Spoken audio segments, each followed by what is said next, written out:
human beings are the only beings who produce it, and unfortunately it's incompatible with our well-being.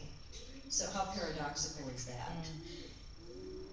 Hucha can be kind of contrasted with Sami, which is light energy. Light in terms of light as the sun, light in terms of not heavy. Hucha sounds like original sin, quote unquote. The concept there. For the recovering Catholics in this room, and there are many, that would be one way you could think of it. Doesn't it? Like something you're born Probably. with, through no fault of your own. But I would take it further, because while you may say, oh well, I would say it's, rather than its being original sin as it would be defined by a priest, it's more our own internalization of original sin, which we apply to ourselves.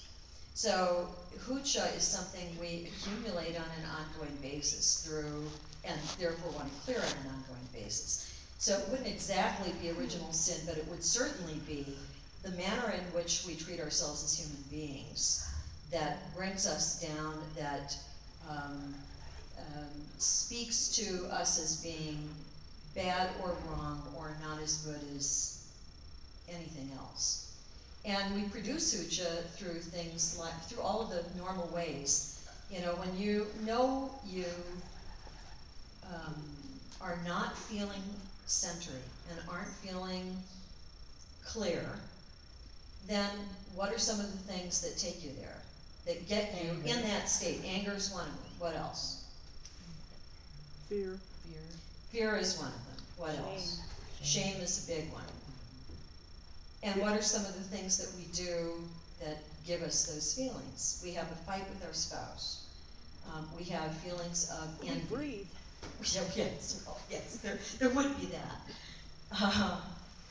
For some people who are, well, and certainly for some people who are raised with a great deal of shame and a great deal of you're a bad girl, it is almost breathing will take you there.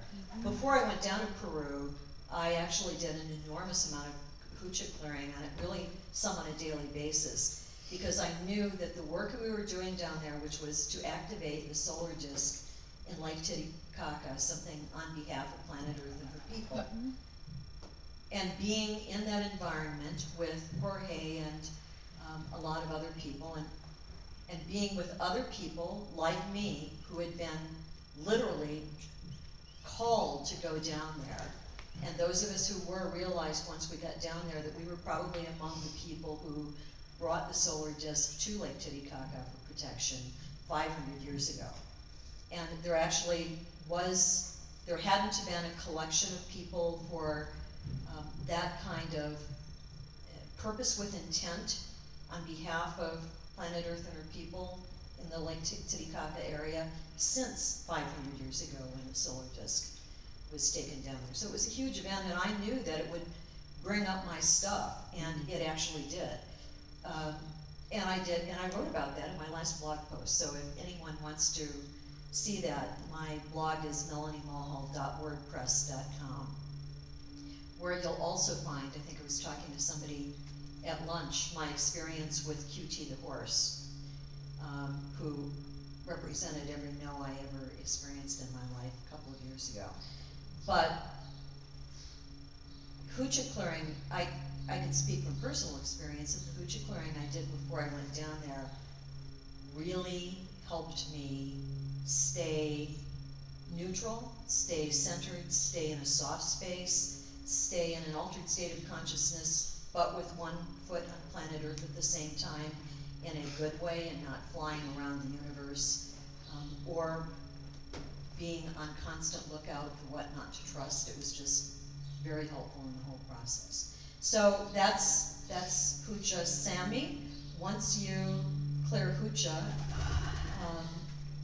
pulling in Sami is a good idea, but Sami is available everywhere all the time too. We just have to consciously do it. And those words that I'm using, you will find similar to other practices you've done, called by different names. in my own experience, for reasons I can't even explain, future clearing is one of the most powerful clearing things that I've done. So, but first I think it would be important to get centered and grounded. Let's do it. So let's do that. Let's stand up for that process.